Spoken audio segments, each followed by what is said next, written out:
So you better all join me and have fun and, well, maybe not fun, but enjoy the thrills of programming, the headaches, the pain, the suffering, the delusions, and then finally that sweet moment of bliss when you think it's all working, and then life comes and cuts it out from under you. And then you repeat this cycle again. Yes, I'm in a good mood because I don't have to worry about getting my program to work, because I can blow it off for another day and give you guys a talk instead. So any legitimate excuse to blow off work by doing other work is fine by me. But, you know, that's kind of the programming cycle is, all right, you write a program, you think it's working, it doesn't work, and now you have to go fix it. And definition of doesn't work can vary from giving you actual error messages to wrong output to running forever to just being slow. I mean, this in some ways is actually not desired behavior. I mean, there's, you know, certain operations take certain amount of time, but you shouldn't be doing more than you necessarily have to. But this is the last and final thing you should worry about after you've gotten your program really to run. Knuth has famously said, the root of all evil is premature optimization. I'm paraphrasing slightly. He actually said it the reverse way. The premature optimization is the root of all evil. So, all right. So I have a small little code here that basically will do some operations, nothing special. So I've actually rebuilt this into Sage. So as far as Sage is concerned, this is a part of it. I believe this will work when you try and actually load a file in. But for the most part, I'm targeting this more to you actually want to contribute into Sage by writing code.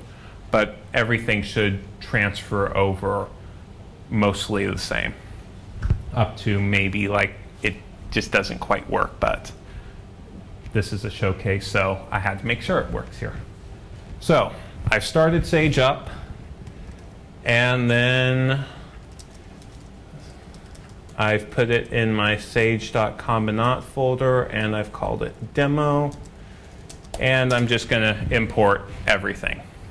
Typically in Sage you actually import this and only the parts you want into what's known as the global namespace, which is anything I can access via like tab completion from the standard Sage prompt. But because I didn't want to go and edit and put that into the global namespace, I have to import everything in order to use it.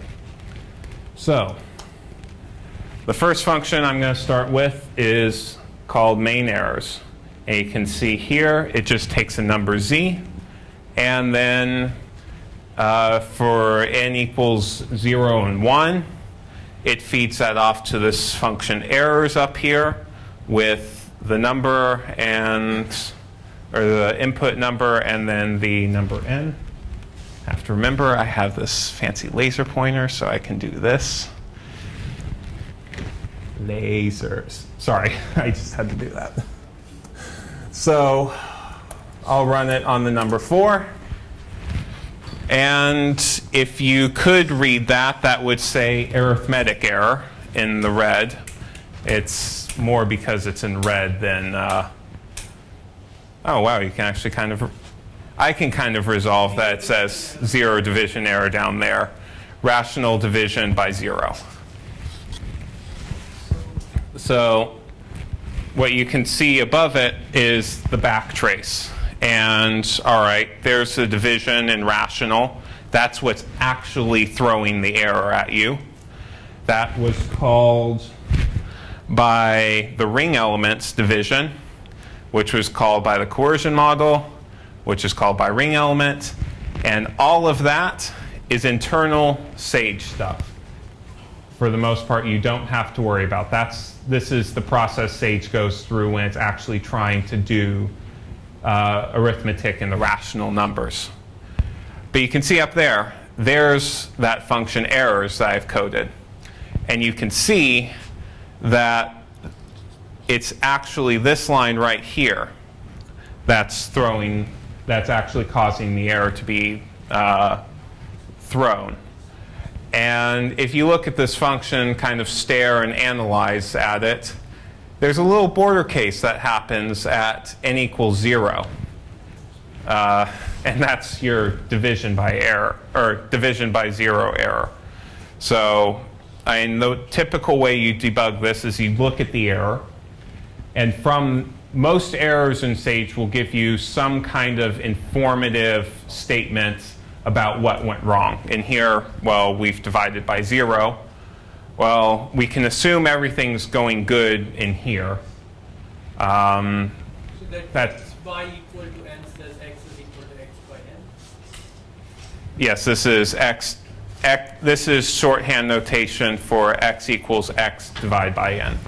And then this is n equals n minus 1. This is shorthand notation that you see often in programming. You can turn off them all unless people really want to take notes on this, but you know, at this stage, you're better off actually bringing a computer with you and typing things on there. You can get a healthy monitor tan from that. I love my monitor tan. Come on, scroll properly. Yeah, all right, this is good enough. Yeah, and you can see like completely up to the command that was called in the backtrace. So, but yeah, it starts with this input n, so n starts at 0 here. While n is greater than or equal to 0, subtract 1 from n, and then divide by n. And this is obviously a problem when n is 0. So we'd have to go in and correct this. And so I will exit out of Sage. I will go in, and I will edit my file and resave it. So now it should work, since n has to be strictly greater than 0. And now I rebuild Sage and restart it. This -b here tells Sage to rebuild itself, and the R says run afterwards.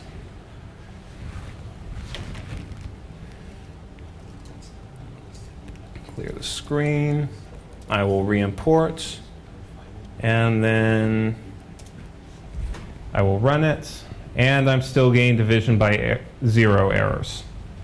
So something is still probably going wrong here.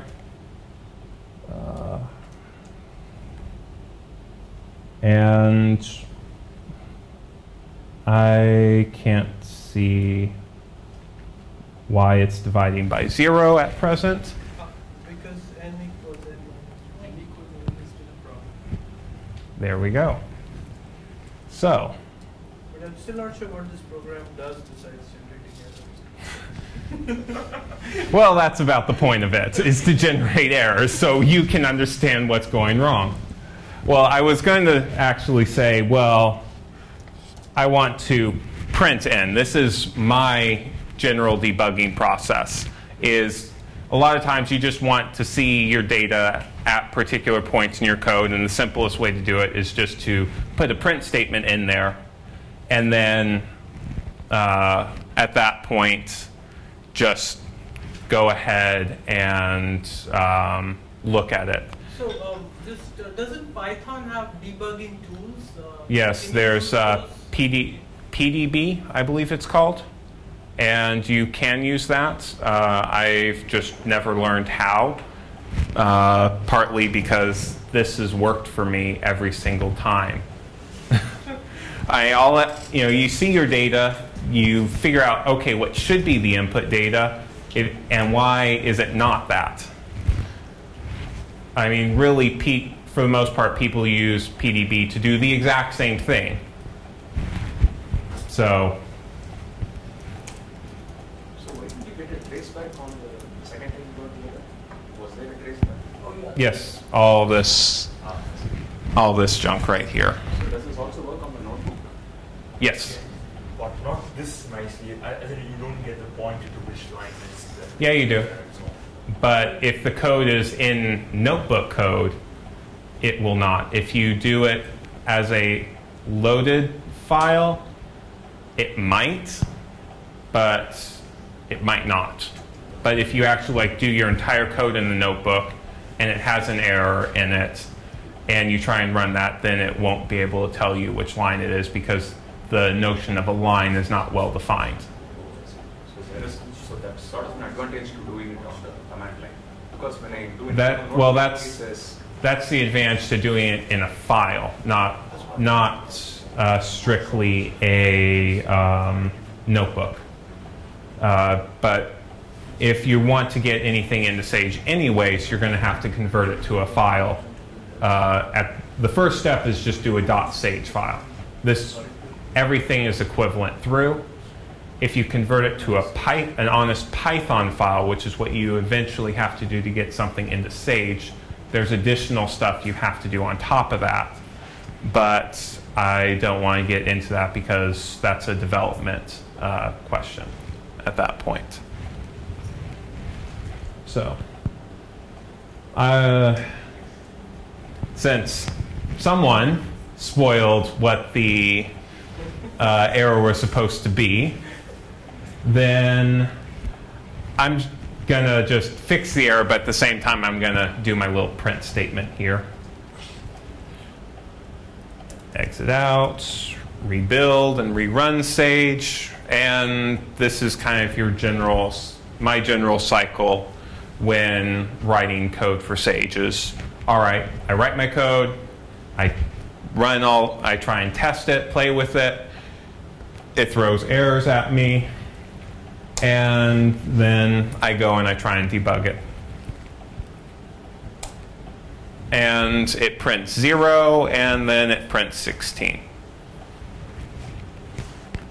And the 16 is because of it returning. So, Can I just ask something? So, yep. So now your demo.py is in Sage, technically, as in you put that into Sage, you built it and committed that to the repository of Sage in your Sage. No, I have not committed it to the Sage, well, define Sage repository. I want to make sure we're talking about the same thing here. You put that code in the devel folder of your Sage. Yes. You haven't committed to, as in? Yeah, as in it's not going to be sent to every other person who has Sage, then yes, I have not done that. Of course not, but it's on my local copy. It's included in that. So to the local copy you've committed, that's what I mean. Or you haven't. Well, committed's not the right word because committed implies there's some kind of version control going on. Okay. And at this point, I haven't done anything with the version control with Sage development. I've just created a file in my local copy and rebuilt it into my local binary of Sage. If you have no clue what the hell I'm talking about, disregard everything I've said because it's, again, a Sage development thing. So, yeah.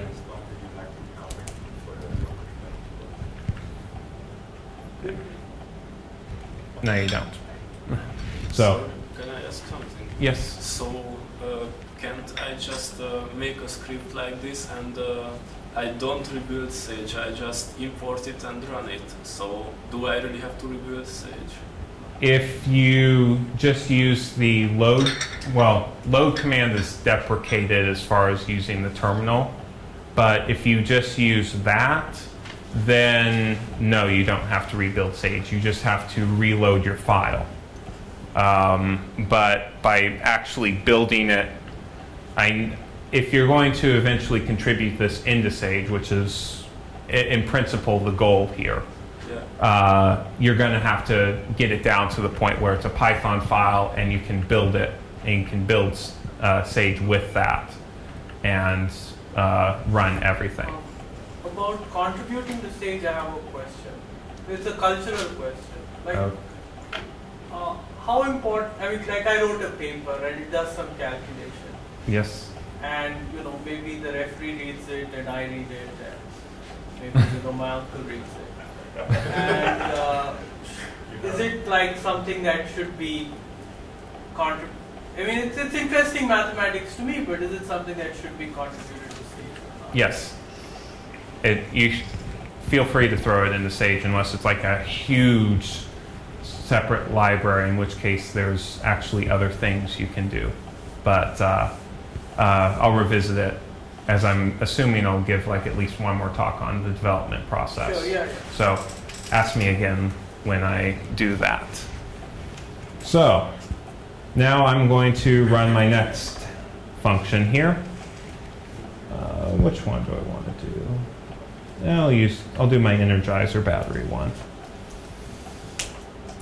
So, how are people good with puns?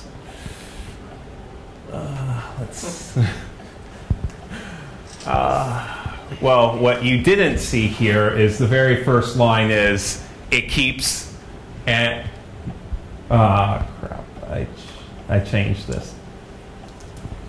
There. So, if you didn't notice, I ended up getting an infinite loop, because this is only supposed to run over 4 iterations here, but it kept going and going and going and going, and no one has any idea why this should be funny. So, American advertisement humor here. Okay, so. But the battery doesn't do that in India. It doesn't do that in the US either, but that's their advertising slogan, so. But this loop keeps going and going and going and going, and then it may go 1 or 2 times more as it counts to infinity, twice, like Chuck Norris.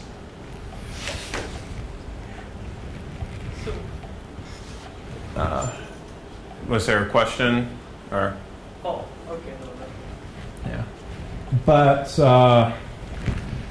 just every once in a while you'll run into an infinite loop. And it will not be this obvious of it's printing the same, it's printing and printing and printing. Because for the most part you won't have print statements in there. I'm just using this to illustrate the fact that there is an infinite loop going on in this program.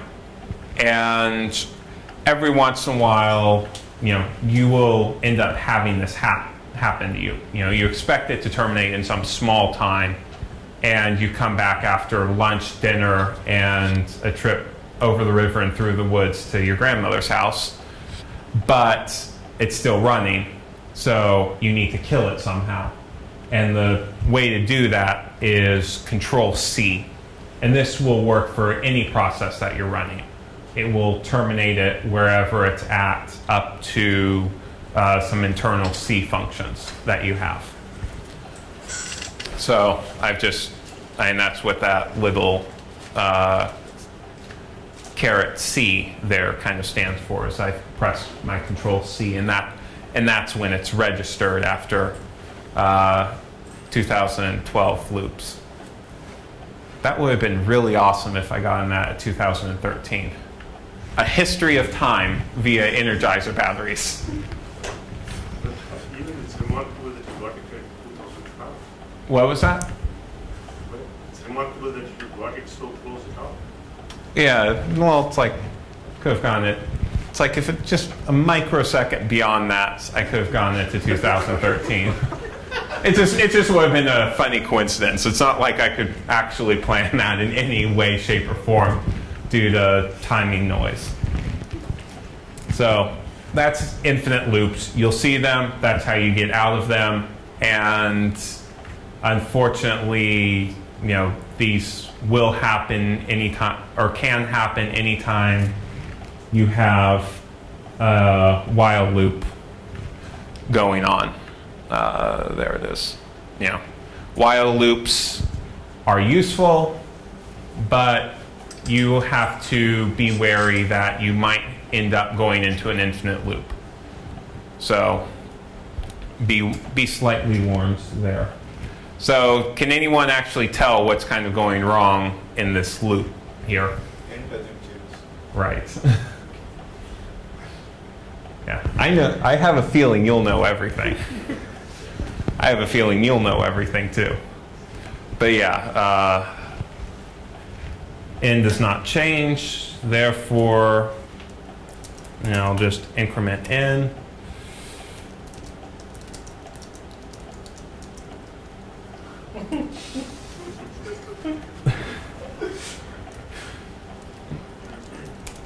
Recompile Sage, go through the usual process here, wait for a minute.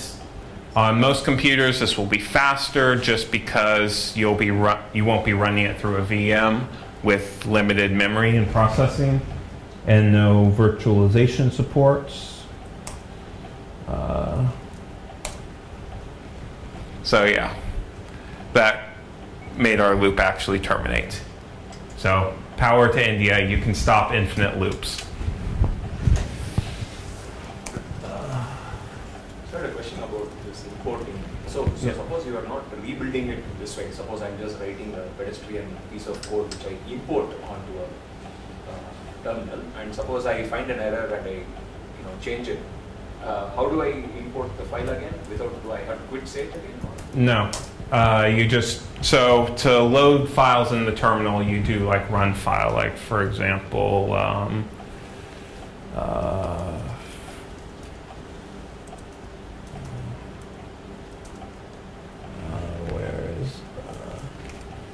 yeah, so I have a file here called test.rc. I make changes to it. I just need to do that again. And when you run file, it will automatically take all things at the module level. Everything that's defined at the root indentation of the file, and put that automatically into the global namespace in the exact same way as my import star statement did. It's a little different from load, is it? Or does, Run file? yeah. No, Load also does load it? also does it. Load is being deprecated in the newer versions of Sage in place of the run file, at least on the terminal. I'm trying to translate what you said into English. You said everything at the directory level, right? At the module level, which means, so a file is what's known as a module in Python. So here's my module, and anything at the module level means anything that does not have any indentation to it. So errors here, and so if I did something like def foo, which takes x, and then an internal function b bar here, which returns x plus b, and a return bar of 5, for example. Build and reload.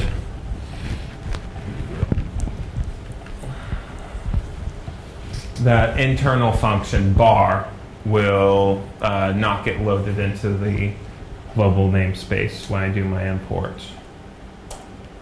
Oh yeah, I have just one more. And you can see that it's not actually there. One comment like for Vishwanath. It's sometimes I run into trouble because the state of Sage is already when you're reloading, it doesn't actually clear stuff. So it may be a good idea to also type clear. What is No, clear, no, because clear just clears the screen. What is it? Something, right? To clear the state, like you already have some things defined. You want to clear where. Clear vars, perhaps. So how do you, like, as if you've restarted Sage? Delete all one letter symbolic. Because It still remembers what the earlier thing was. no, some things get rewritten, but unless you explicitly rewrite them, it will remember what was there before. Yeah. Yeah. So, isn't there something? I don't know if. Oh, in the worksheet, there's the restart worksheet. That's Yeah, but that only works because you can actually kind of reparse the worksheet and you can know what your variables are there, rather than in Sage where it would have to basically go through the whole reload process through and through because there's all those files which load stuff into the global namespace, and you just can't completely delete all variables in memory. This would delete way too much, and so you end up going through the process of exiting and restarting Sage anyways. So it's just, if you really want to be sure that something is not cached, delete and restart Sage. But anything that's declared in your module that you load will be cleared off and reloaded. But if you say in your module you create a class, call it S, and then you create an instance of that class, then you have to actually recreate another instance of that, or recreate the class, because it's actually tied to the old data in that old file. It's because it's all dynamically constructed rather than what's actually in the source code, because it goes through and it basically parses and compiles it. So be warned, that can come up too. There's no easy way to. It's just easier to redo or recreate every object that you need. I mean, typically. The danger there is you forget something, or that happens. Yeah, every once in a while it happens, and you spend more time trying to figure out your stupid "what did I forget," but you don't realize it mistakes, than if you just quit Sage. But when you really start contributing to Sage, everything you're going to be doing is going to be a Python file that you're rebuilding into Sage, so you get to restart Sage for free. And you can just run tests on the file itself. So I guess maybe percentage reset. Resets? Percentage reset. Maybe. Let's see what reset does itself. Oh yeah, this is it. So this is some kind of Sage function that does all the extra bits of handiwork that you need. So reset then will help you out if you want to, go that route. So what does the percentage indicate? It's a magic function of Python. Yeah, it's an IPython magic function, which means that it's pseudo Sage typically. You can have these. These basically affect how you interface with Sage through the IPython. So I can do like display here. I will create a tableau. 1, 2, 3, 4, 5, like so. And it automatically ends up doing a representation display. And if I do it again, Calling in the Tableau class? it's actually calling its pretty print. I think this is it. So if I did without display key dot, what would I do? Key dot pretty print? Yeah.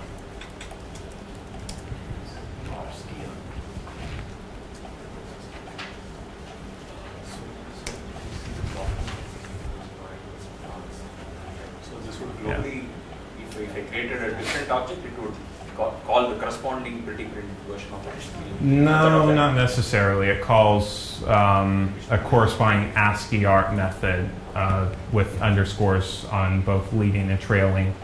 And if it's defined, if not, it just defaults back to the regular string representation. But this will remain effective for the course of the session. Yes.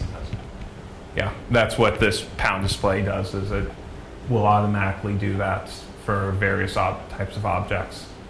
And matrices automatically kind of print in nice formats here.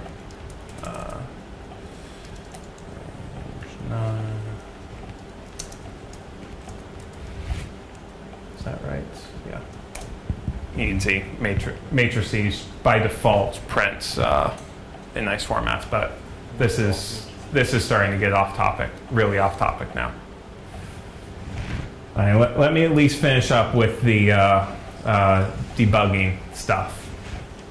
So, all right, so I've done straight up errors, I've done infinite loops, and now we can get into some more subtle things that can come and happen in, when you're programming in Python, and how to actually get around them.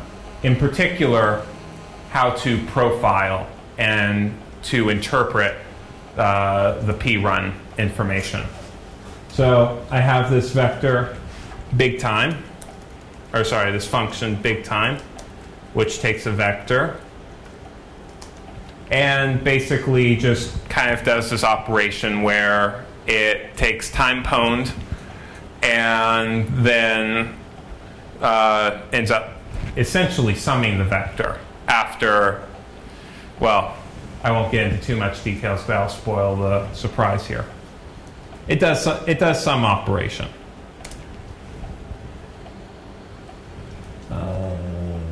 Yeah. Sorry. Took a while, didn't it? Now it's really taking a while. And just to see how long a particular operation is taking, you have this magic function called time, and you can see it breaks it down into kind of 3 different pieces, but really the big one is the wall time that's used at the end. And you can see it takes a second and a half to do what should be a relatively simple operation. So now we actually want to go in and profile it, and we can use the prun magic command.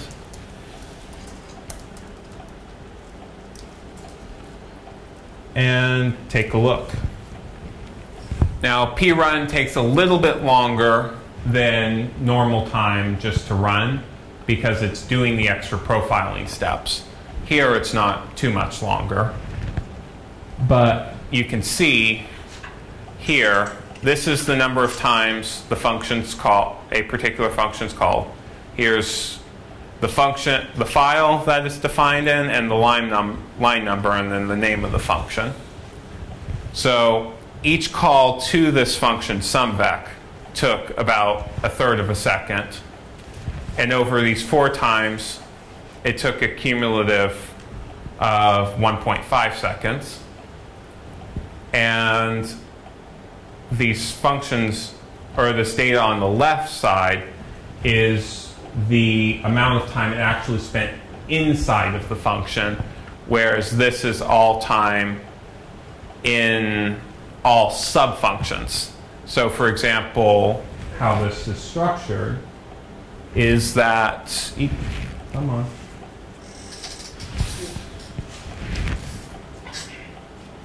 There we go. The function big time calls time pwned, which then calls sumvec, and then calls scalevec.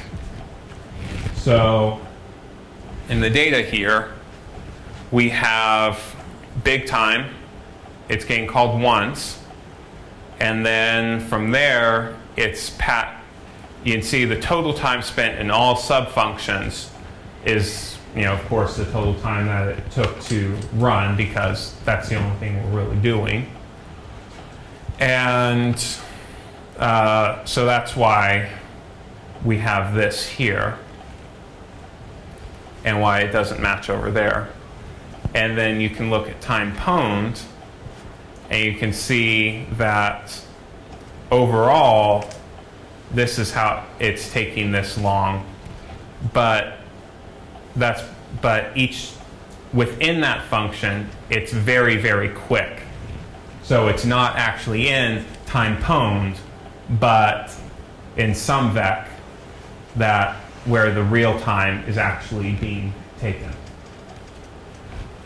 So just to, again, kind of go through that.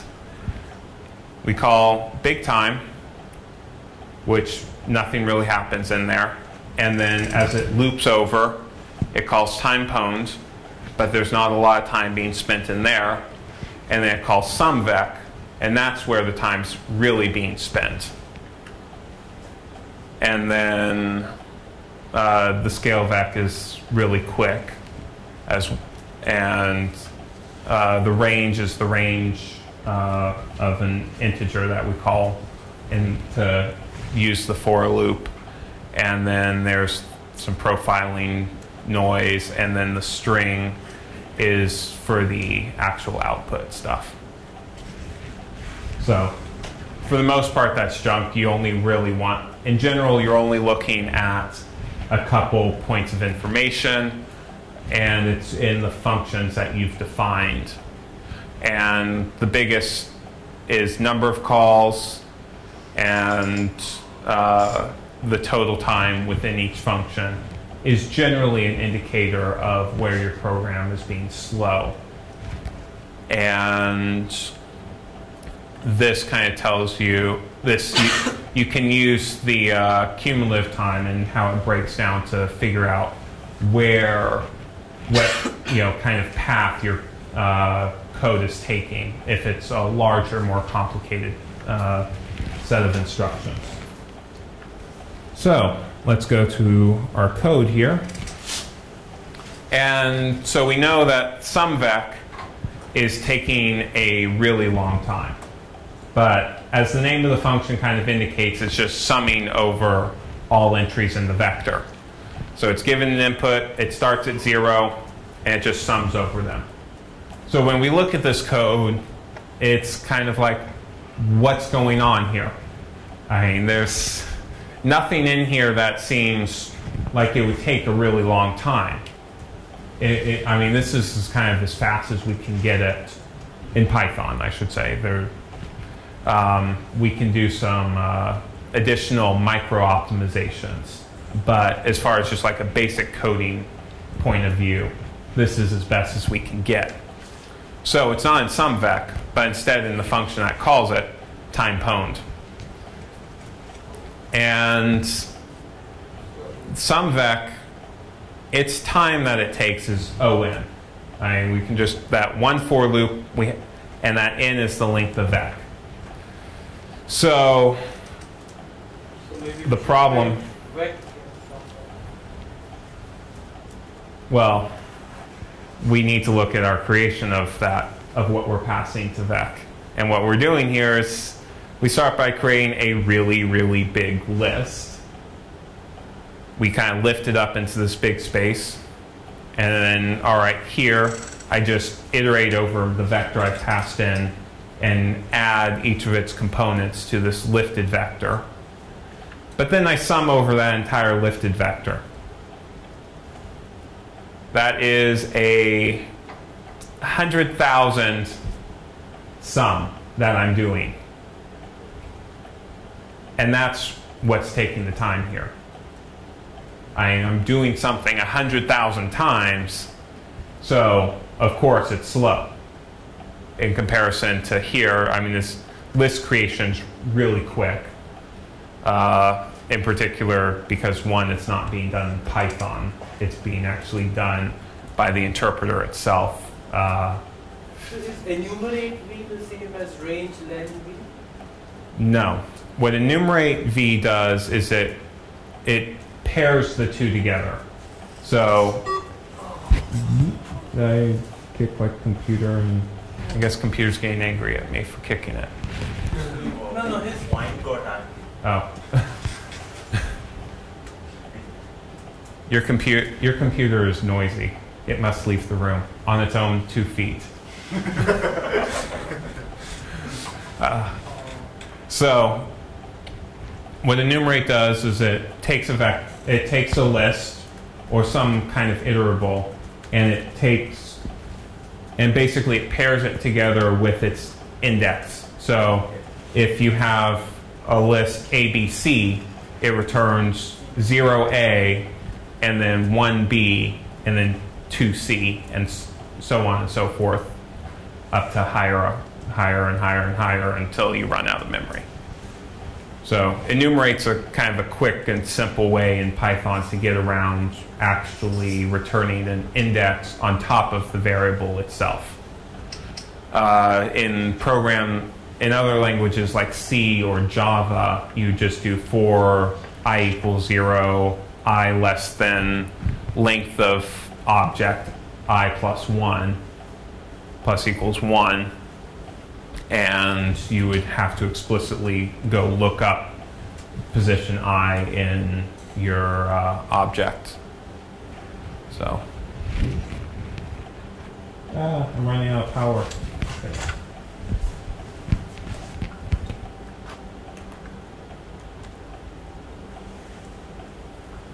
I feel like my machine's not getting power. No, it's not.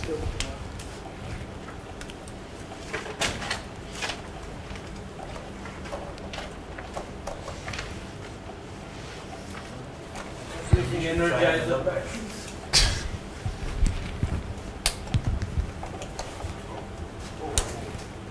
There's power. Now I'm going to have to restart my VM.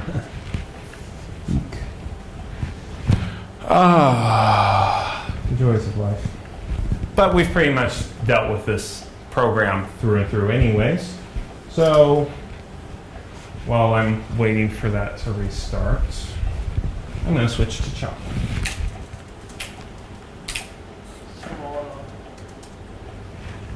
Oh, this is efficient.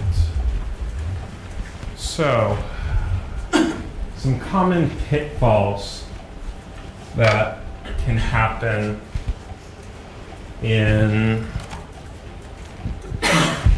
Python that you'd be surprised when they kind of end up coming up. So, let's say you want to create a list filled with empty lists of length 5. I'm just going to call that M. And then you go, you get the 0th list.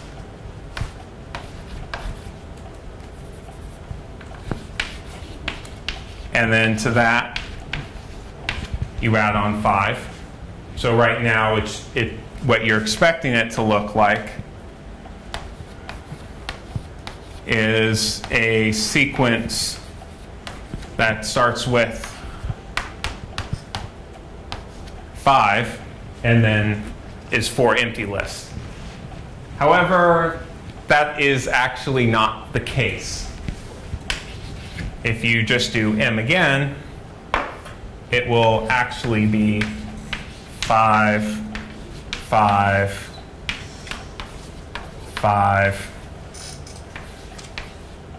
5, and 5. So what happened is that this way of creating lists actually takes the same list and returns the exact same object 5 times, rather than 5 independent lists. So you have to be quite careful. It's not a deep copy, as we say. It's a shallow copy. And I've come across this and every once in a while you might end up coming across it too, and it will end up hurting you. And it will cost you maybe an hour or two of your time that you really didn't want to do. So when you're creating lists of any kind of any kind of mutable type object, don't do it this way. Instead,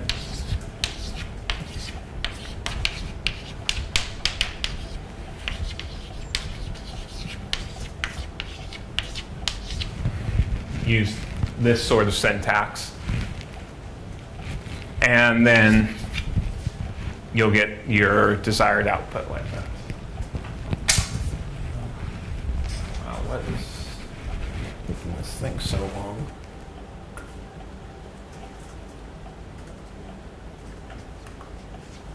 I will just kill you then. Other common pitfalls in Python. Oh, there we go.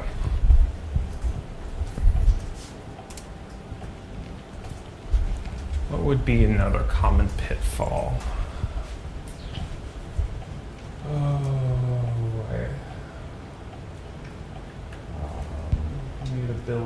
Immutability is probably like the biggest pitfall in shallow copies versus deep copies. Is there a way to deep copy something? There's a... If you say A equals B is always a shallow copy, right? Right. Well, that's not even a copy. That's actually referencing the same object. So I guess I should talk maybe a little bit about a little bit more under the hood of Python for this, since we're getting into debugging. So in Python, or well, in computers in general,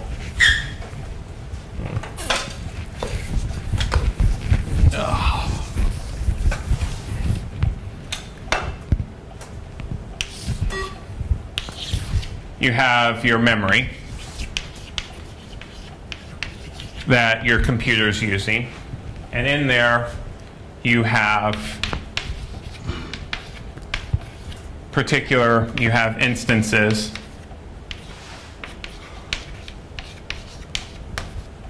of some objects. I'm going to call it A, B, C, and D. And then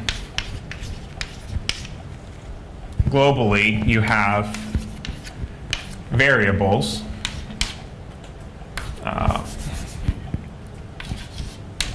W, X, Y, Z, which point to particular objects in your memory. And so if you do something like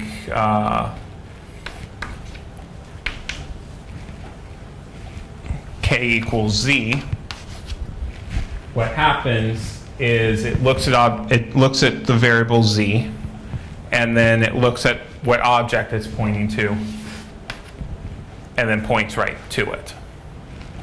And so what lists are, so some list is basically pointers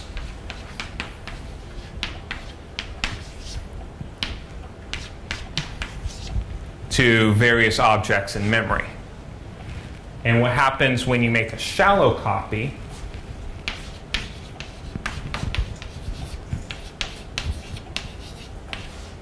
is that you return back the exact same objects. But a deep copy would actually return copies of each of the objects themselves, new objects in memory that are completely independent from your other object, the objects that you started with in your list. So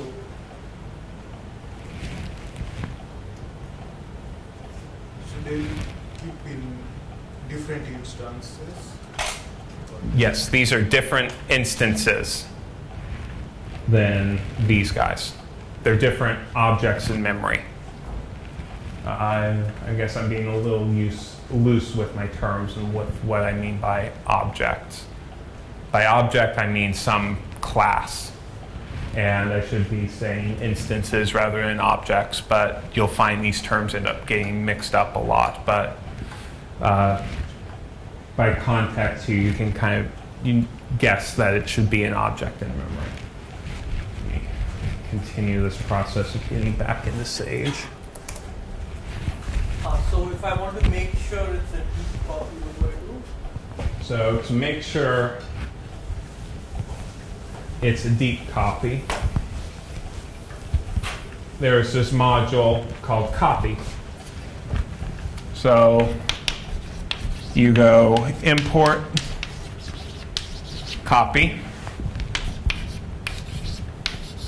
copy, deep copy of whatever object. And you'll return a deep copy. And another thing with deep copy is that, And you want to store it in some other memory. Suppose L is there. yeah, typically you want to store it as some kind of like L prime. But if you don't store it as anything, what happens? L just references a different object. No, this returns. It returns. Yeah, there's no connection And doesn't whatsoever make with change L. at all. Yes. Is it working recursively? So Yes. Yes, this is what makes an honest deep copy, is that you have a list of list of list of list. It will return new list with new objects all the way down. Otherwise, it would still be a shallow-ish copy.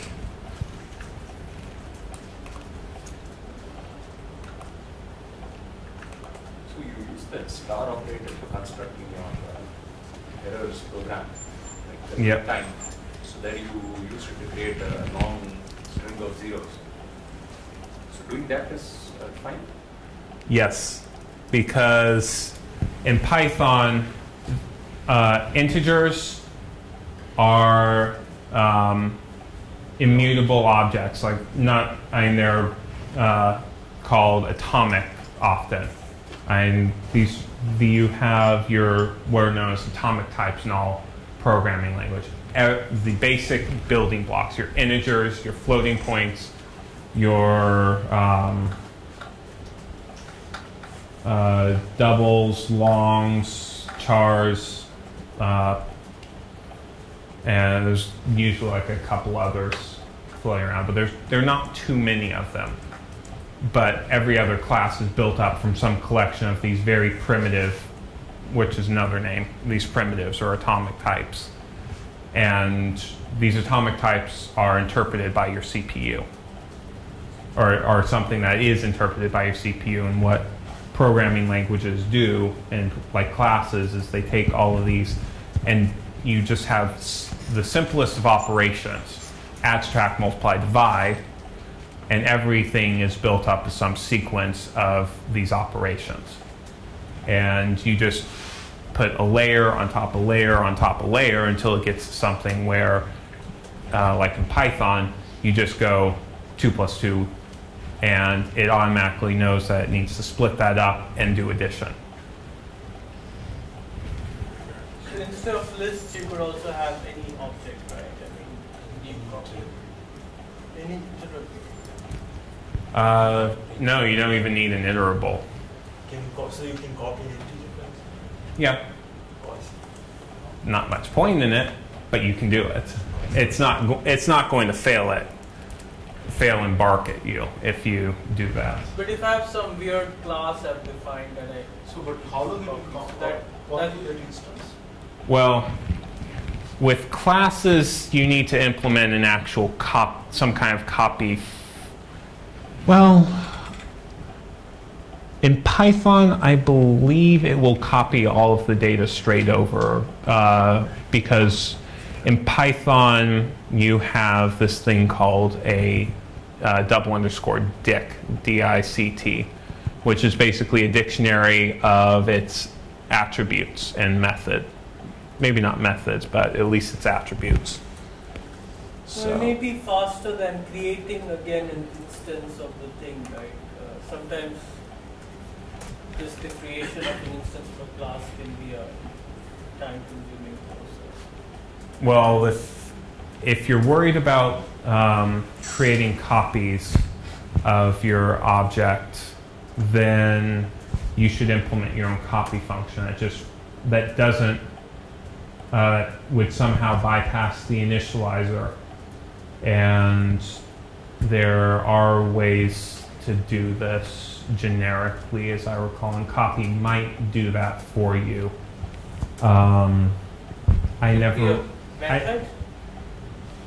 Yeah. I believe there's a double underscore copy function too that the Python copy will first try and do, and if there is such a method. So usually it will be taken care of if you're inheriting from. Yes, but especially when you have internal states that you need to keep track of, or if you have some kind of reference to another list that kind of exists outside your function or outside your class, which oftentimes you will. I mean, you have, for example, some polytope that you've incrementally been constructing, which just stores a bunch of faces, but each face kind of keeps track of additional information as well. And when you delete the polytope, you still want to keep the faces around because they have some kind of meaning to them. And so this list of faces would be stored as an external list. And you don't want to associate that directly to each polygon or polyhedron. So, I mean, that would kind of be a semi-use case there that hopefully it's not so super artificial there. Get the lights now again, so.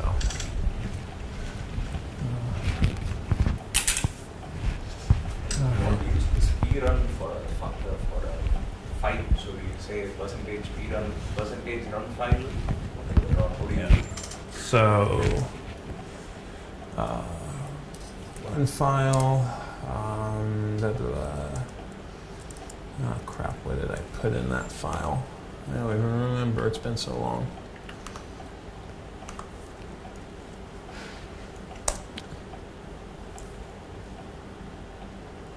All right, so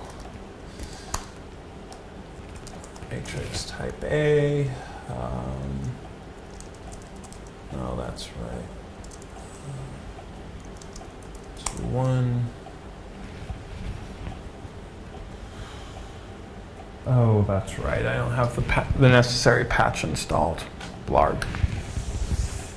All right, so I can't be snazzy and try and run prun on some function to actually test if it, well, why am I even doing it? No, I guess my question was, can you just run prun on the entire file? No, because that doesn't make sense. Well, I mean, it does. No, it doesn't, because your module will typically have functions being declared. It won't run those functions, because those functions are needing some kind of input. So most of the times this test won't even make sense unless your file just does some sequence of commands. In which case, then it should work if you just load, but there you would import the file, and that should work. But percentage prun, percentage run file. Yes, but that's just and going. If your file, but that file which you're running actually does something rather than just provide functions, you should definitely have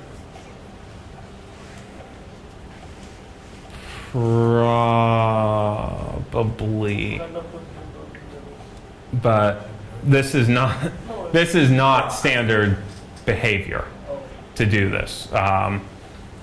In particular, if you have something that requires you to do, 20 operations that you can't just manually type into Sage, you should write a function that does that for you every single time based upon input.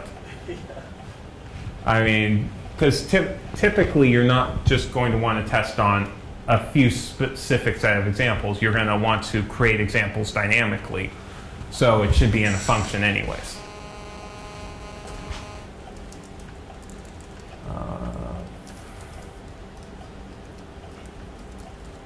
Let me just...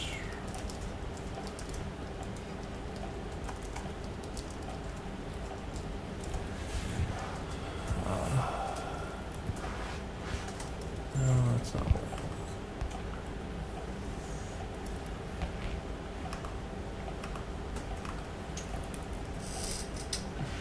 Although I am slightly curious if I can get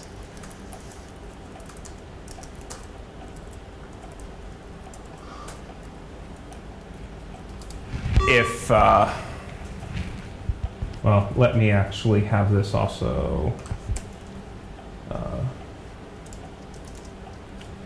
have it possible that this returns an error as well. What do I call this? I call it foo. So if I call foo of 2, okay. If I do foo of 0, it does tell you the place in the file where it died out. So you get a well-defined stack backtrace if you load in the file directly and something goes wrong. And then this should work to some degree, in which it does, and it even tells you all the nice output that you were expecting. This, I know that this did not work with load on some previous version of Sage, probably like 5.7 or 5.8, I think was the last time I even dared trying something like this. And I mean, that's like a year and a half ago. So a lot has changed, in particular adding in new versions of IPython, and that's probably why this is working. But if you want to develop for Sage by creating files and loading them in dynamically, you can do that. But to actually have anything into Sage, as I'll talk about next time, you actually will need to rebuild or recompile Sage every single time. So. What you were suggesting, it works, but doesn't quite do what you would like it to do. So it perhaps runtime returns an instance of. That sounds about right. That it returns an instance of the file. Yeah. So therefore, it just like profiles that instance instead of actually profiling the functions that you provide in the file. Let's say you have function foo and you have foo(x) or foo2. So in the file, say f, then when you say %run file f and prun on that, then it pruns f instead of pruns foo. So it doesn't quite do what you like it to do. All right. But this is not a bug in Sage. This is not a bug anywhere. This is just very awkward behavior to be having done. So, but I believe that's time, yes?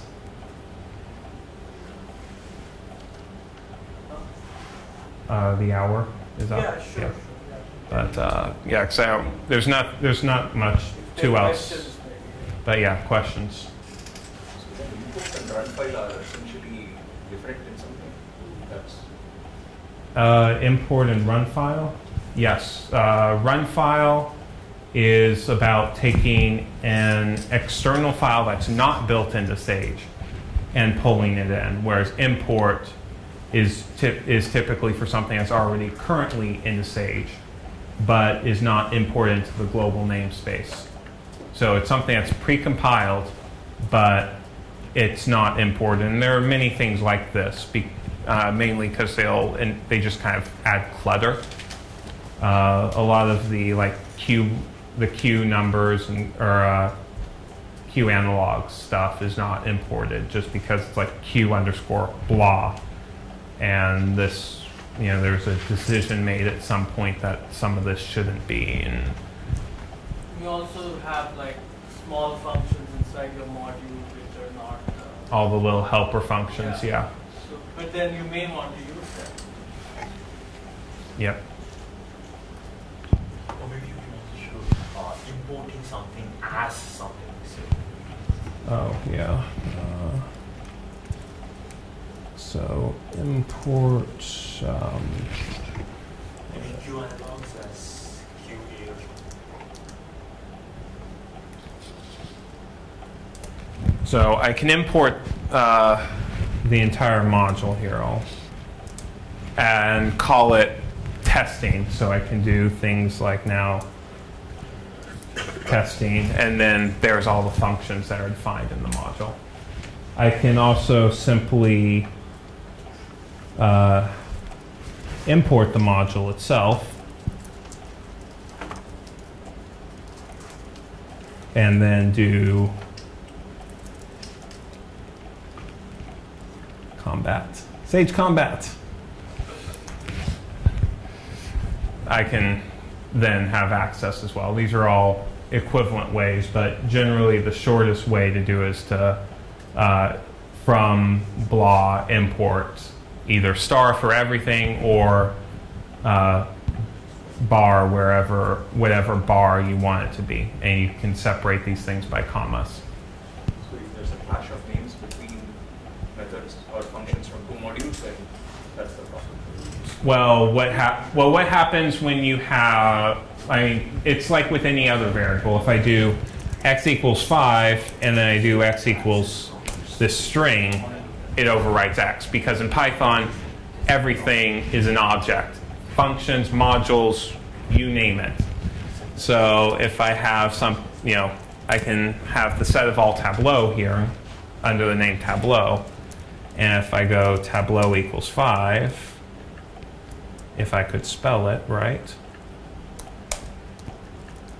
and then I try and create all Tableau, well, it's trying to do 5. It's trying to do basically this. And that is most definite, should be, you know, an error as it is. So whatever you imported last sort of gets precedence. Yes. I mean, it's, like I said, with the variable, it's whatever you've done to it last is what it gets taken as, up to whatever scope you're in. And by scope, I mean whatever indentation level you're at. So the global namespace, you could call it like the global scope. You have, which is like all the variables here. Each module, by how that's imported into the global namespace, is imported and treated as a global scope as well. But within each class and within each function, each thing has scope within that. So like this x here and this y here are local and in the scope of this function rather than being defined elsewhere. So, you know, if I do like foo of 5, you know, it's 5 over 5, but my variable x hasn't changed, and then there's no variable y. I mean, that's what this name error really tells you down here. So, you know, that's an example of scope. I guess my question was, if you say from something import star, if you sort of... If it gets if there's something that has a name conflict, it's whatever's done last, even within the file. So that's probably practice to be avoided, or import star? Unless you really know what the module is well, I would not. Yeah, it's one of those things where depends upon who you ask. Importing star is, from most, actually, 95% of the time, it's something to be avoided. Hence it gets the name, it's an evil practice, but there are like 5% of the time where it's what you want to do. And you know, if something's called evil, this is about the ratio of, you shouldn't do it 95% of the time, but there are some exceptional cases where it is what you want to do for one reason or another. They actually call, you know, evil. Threads are evil to about half the people in the world. I am not one of those people. So all concurrent programming is evil to most people. But I can't call it evil because I can't call it good because I don't do concurrent programming. I don't do threaded applications. I do a single thread. I do little programs like this that make nice, pretty pictures and generate lots of data. So, but yeah, most people a good number of people actually consider threads to be evil too, but everyone uses them, so, but that one's also more debatable too. So another question about speed. So you mentioned that that's one of the things to worry about when programming and so on. So are there certain aspects of Sage which are, for example, if you want to compute partitions of 200 or something like that, which is a very large list, but Sage seems to do it rather fast. Is that just pulled out of some database, or is it? No, well, for partitions. No, it doesn't generate. Well, what do you want? Do you want the number of partitions, or you want the list? Well, what happens is you typically aren't creating the list itself. You're iterating over all partitions. And so you have this thing called an iterator. And these iterators in Python, they only generate the data that you need. They don't keep around all previous information. So if you're creating a list, it has all information. But the iterator just keeps track of local information. So whatever partition you're at, it creates the next one from that according to some prescribed rules. I think like Lex order is what it is for Sage. And then it just returns the next one and forgets about everything else. And so when you're making for loops, it actually goes really fast because it doesn't have to generate all the data possible. So for example, I mean, are there some general principles about if there are, say, two ways of, for instance, I could generate all partitions of 200 by maybe explicitly writing out the generating function and sort of keeping track of how various things multiply out and so on. Presumably that would be slower than just asking Sage to iterate through the list of all partitions. Depends upon what you want to do with it. Because if your way of generating a list using generating functions or whatever is faster, and you really want this list because you're not actually doing some kind of iteration over it, but instead need kind of all the data simultaneously, then it may be faster, it may be slower. You have to check, but you also kind of with that you have to put in consideration the time it'll take to program that, and how much speed you really expect to get more. I mean, how slow is Sage for the application you want? And as soon as you're having to iterate over all partitions, then the argument goes out the window because you already have a nice iterator for Sage. If you want it iterated in a different order, then if the order really matters, then again you're SOL. So there power series in Sage? Yes, you have both. The typical power series ring has finite precision. So it goes all terms up to like 42 and then stops. And then everything else is considered an error term. There's also the lazy power series, which will generate data as it needs it. And lazy power series are not as what's the word I'm looking for? Stable. That's not quite it, but there's a better term out there. I can't think of it right now. But I mean, they're more. The lazy power series are less stable than the general power series. But again, that's when you have finite precision. This becomes a easier thing to manipulate.